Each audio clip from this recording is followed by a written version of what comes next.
Gloire à Dieu, alléluia, gloire à Dieu, nous bénissons le Seigneur pour le souffle de vie qu'il ne cesse de nous accorder en ce jour. Bienvenue à une minute de prière de ce lundi 5 mai 2025, nouvelle semaine avec Jésus-Christ. Aujourd'hui, le Seigneur a mis en mon cœur le désir de partager avec vous ce passage de Apocalypse chapitre 3, le verset 2 que je lis au nom de notre Seigneur Jésus-Christ. Sois vigilant et affermis les choses qui restent, mais qui sont près de mourir. Sois vigilant et affermis les choses qui restent mais qui sont près de mourir. Quelles sont ces choses qui restent et qui doivent être affermies? La responsabilité qui nous incombe à leur égard est résumée dans cette seule parole, sois vigilant.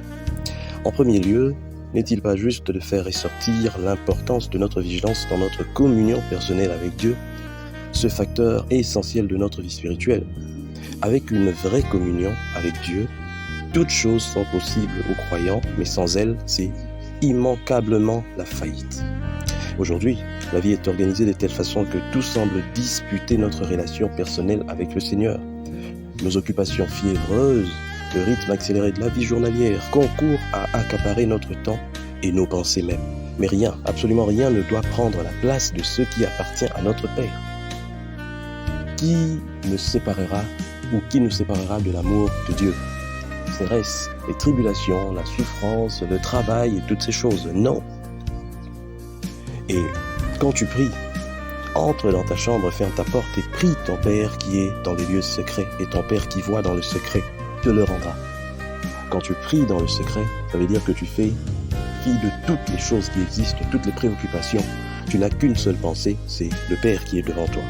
Tant de vies sont débordantes d'activités et de mouvements, mais elles ne connaissent pas la communion avec Dieu, parce que ces personnes ne laissent aucun espace pour les choses de Dieu. Or, lorsque nous sommes en Christ, nous devons à tout prix laisser une place pour notre Seigneur. Il faut laisser une place pour cette relation, cette communion avec le Seigneur. Tant que nous ne laissons pas ces places, il sera très difficile pour nous de pouvoir vivre et grandir dans cette communion avec le Christ. Voilà pourquoi la parole d'aujourd'hui nous dit d'être vigilants. Soyons vigilants, soyons vigilants. Vigilants, ça veut dire, dans l'autre sens, ne soyons pas distraits. Il y a beaucoup de choses qui peuvent nous distraire dans la vie d'aujourd'hui. Mais soyons vigilants. Car, comme on dit dans une de nos langues au Congo, tu risquerais de perdre un éléphant en poursuivant une souris ou bien une sauterelle. Que Dieu bénisse sa parole et qu'il ouvre les yeux de tous ceux-là qui écouteront cette parole afin de comprendre que ce qui est important, c'est ce qui est fait, ce que nous faisons pour Dieu. Ce n'est pas ce que nous faisons pour nous-mêmes ou pour le monde. Car à la fin, et nous et le monde, nous passerons. Mais Dieu et sa parole ne passeront jamais. Que Dieu bénisse sa parole. Qu'il bénisse tous ceux qui m'ont suivi, que ces paroles atteignent les extrémités de la terre et que gloire soit rendue à lui.